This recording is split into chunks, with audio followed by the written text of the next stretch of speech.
Carina Press and HarlequinAudio present Roaring Twenties Magic, Books 1 to 3, featuring proper scoundrels, once a rogue and viscounts in villainy, by Allie Therin, performed by Froomkin.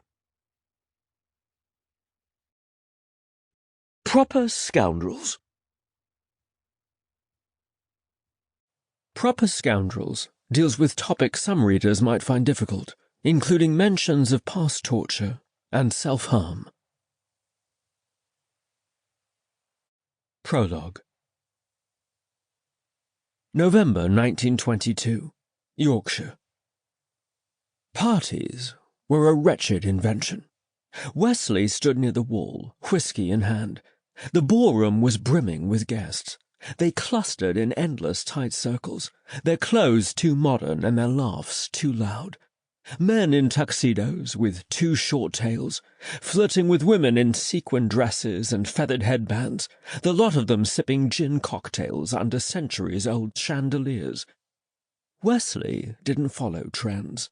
He wore the exact same style of tuxedo he would have worn 10 years ago, when he was a shamefully innocent 19-year-old who had never heard of a trench.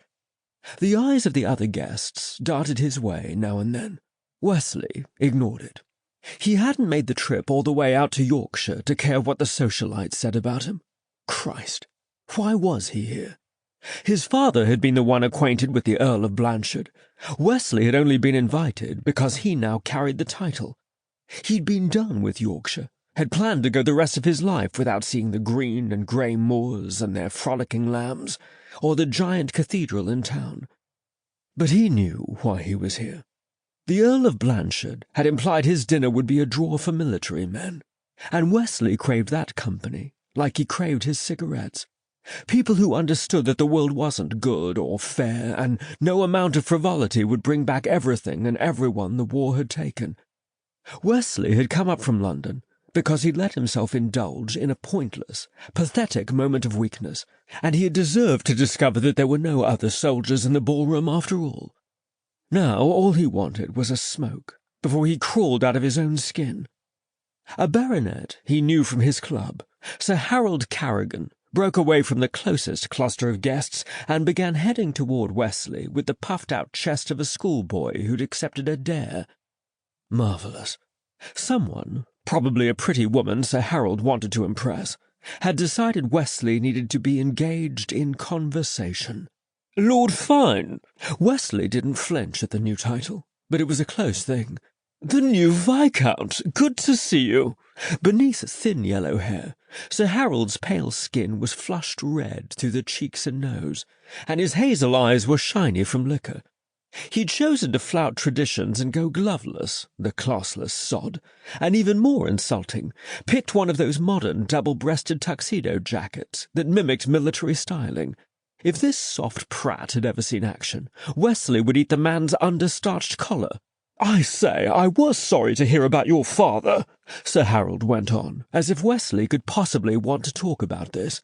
"You're his spitting image, you know."